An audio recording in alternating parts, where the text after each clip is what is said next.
Hola, profe Laura aquí y bienvenidos a Minecraft en Español. We're on our final week talking about ser, and this is a super duper important week because this is going to explain the entire reason behind working so much on this verb. Today we're going to talk about when we actually need to use ser. Before we do that though, let's do a quick warm up. Take a look at our pronouns with their respective conjugations of ser and make a sentence with each one. So pause the video and very quickly make some sentences.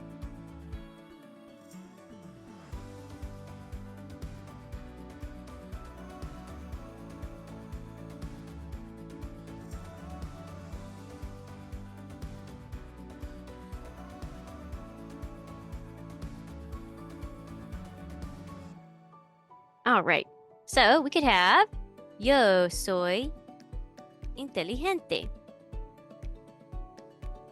I am intelligent. Tú eres bueno. You are good. Usted es listo. You are clever. Él es estudiante. He is a student. Ella es trabajadora. She is hardworking. Ello es raro. It is weird. Ustedes son rápidos. You all are fast.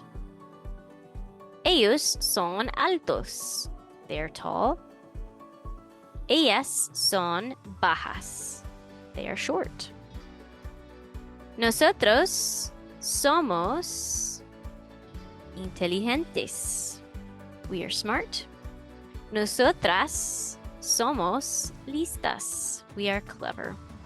So if you're able to come up with sentences for all these, give yourself a pat on the back, especially if you've remembered many adjectives. Okay, it is very important to be able to identify when you need to use ser because there are two verbs in Espanol that both mean to be. Ser is the first one. So our first use of ser is to identify a person. For example, soy Steve. I am Steve. Eres Alex. You are Alex. Ella es profe Laura. She is profe Laura. If you like, take a moment, pause the video, and think of a sentence that you would use ser for to identify a person.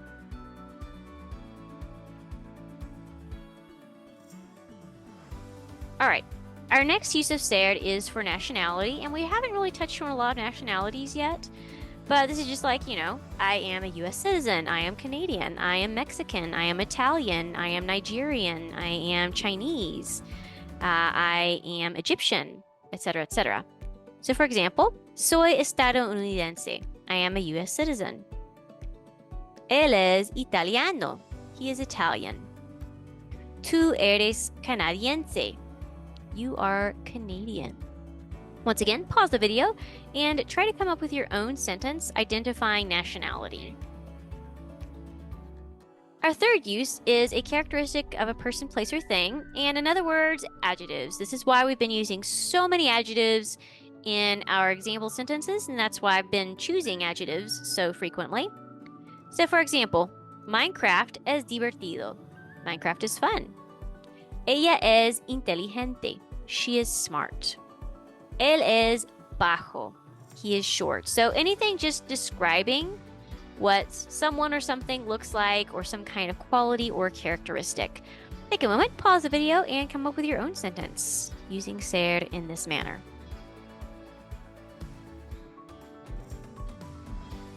All right, our next use is to talk about professions, and this is why I've also had sentences saying soy estudiante. I am a student. Ella es maestra. She is a teacher. Él es ingeniero. He is an engineer. And we've not really seen a whole lot of professions in this particular class, but feel free to pause the video. You can recycle one of these three, or if you know another one in Espanol, please try to make a sentence referring to a profession.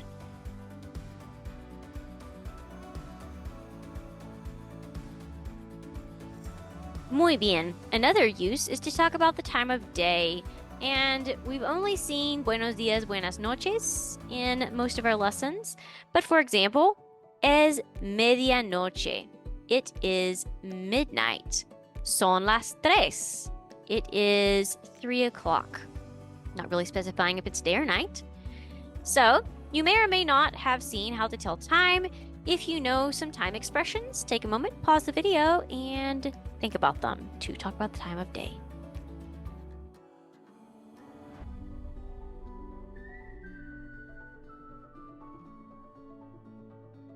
All right, so that is the end of this particular lesson. One thing to keep in mind, if you are in doubt, ser is normally used for things that are permanent. So normally a person's name, nationality, certain characteristics, profession, as well as the time of day, these are things that are not going to change. They are things that are usually permanent. So keep that in mind. As always, feel free to let me know if you have any doubts, questions, or comments. Muchas gracias por ver este video y nos vemos. Hasta luego.